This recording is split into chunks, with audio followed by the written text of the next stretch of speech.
Si Bradley Beal ay nagpahayag tungkol sa viral moment sa pagtulak niya sa kamay ng head coach na si Frank Vogel nang lumapit ito para sa high five habang ang Suns ay natatalo na sa Game 4 kontra sa Timberwolves.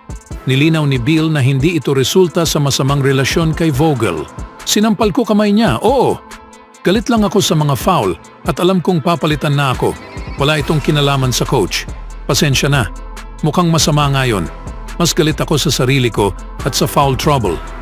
Alam kong papalitan na ako sa laro at matalino siya.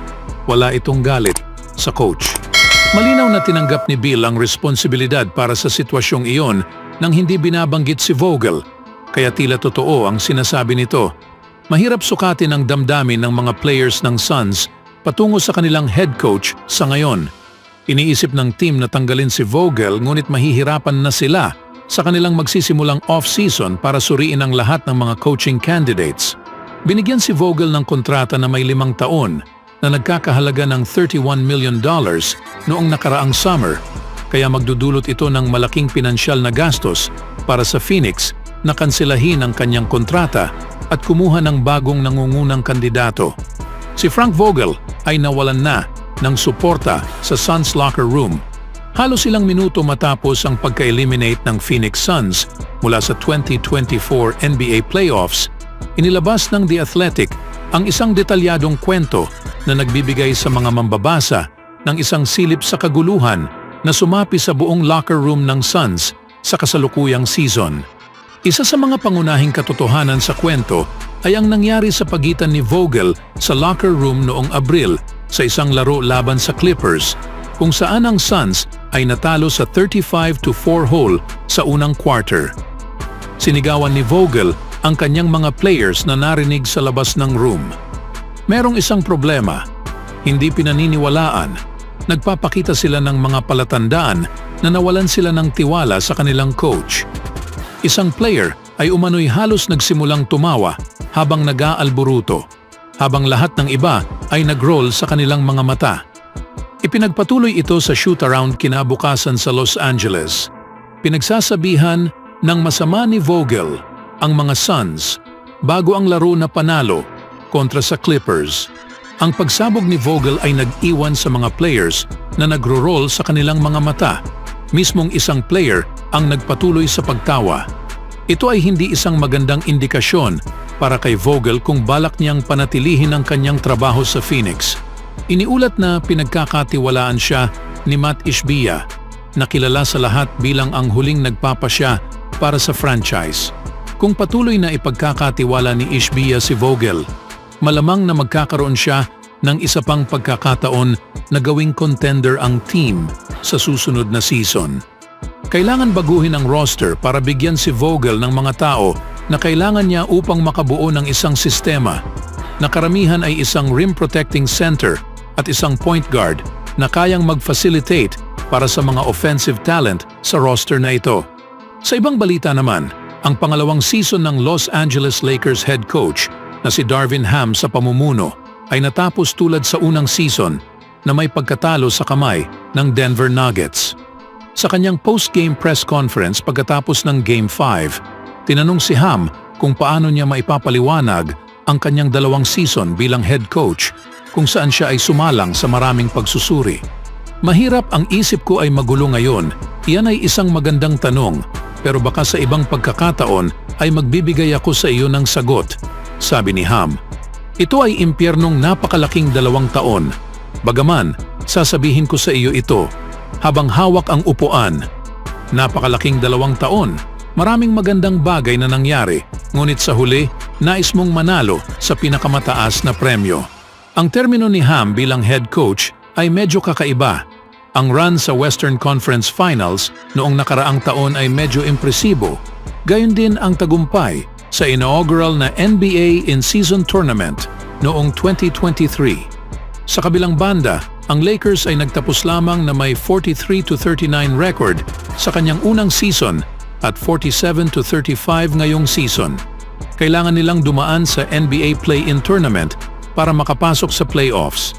Bagaman ang mga paghihirap sa regular season noong nakaraang season ay medyo mapapatawad, Dahil sa buong sitwasyon ni Russell Westbrook, ang Lakers ay pumasok sa kampanyang ito na may maraming inaasahan at hindi man lamang nakarating sa mga ito.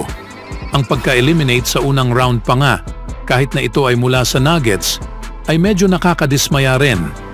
Malamang na magtatapos na ang panahon ni Darvin Ham bilang head coach.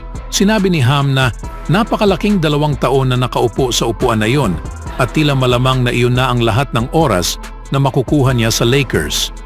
Ayon sa The Athletic, malamang na hindi babalik si Ham bilang head coach ng Lakers sa susunod na season. Ang hindi magandang pagtatapos ng Lakers ay nagiiwan sa kinabukasan ni Ham bilang head coach sa seryosong panganib.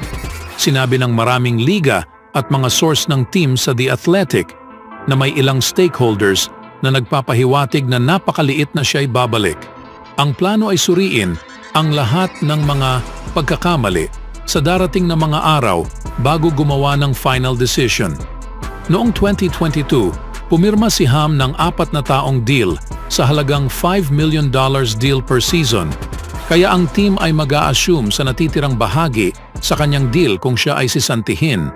Speaking of Lakers, pagkatapos marinig ang buzzer, naglakad palayo si LeBron James mula sa court habang walang interes na makipagkamay sa mga tagumpay na Nuggets.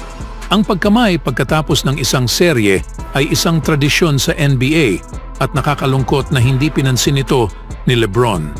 Ang mga tulad ni Anthony Davis ay nanatili at ipinakita ang respeto sa Nuggets na kanilang nararapat para sa pagiging mas magaling sa Lakers. Naiintindihan mo na frustrated si James sa isa pang pagkatalo, ngunit para sa iba, walang excuse para sa ganitong bagay.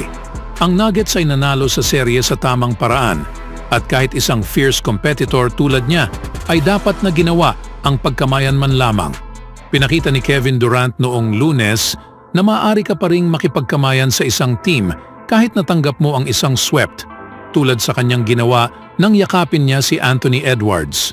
Tungkol naman sa laro mismo, desperado si LeBron na tiyakin na hindi muling mapapauwi ang Lakers. Nagtala ang 20-time All-Star ng 30 puntos, 9 rebounds, 11 assists at 4 steals sa gabi.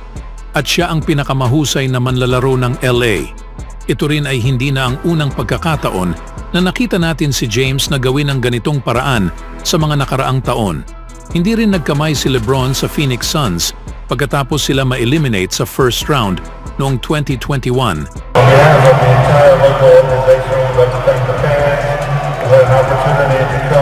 Nagtala si James ng 9 na puntos sa ika-4 na quarter, kabilang na ang isang basket na nagbigay sa Lakers ng 104-103 lead sa ilalim sa 2 minutong natitira.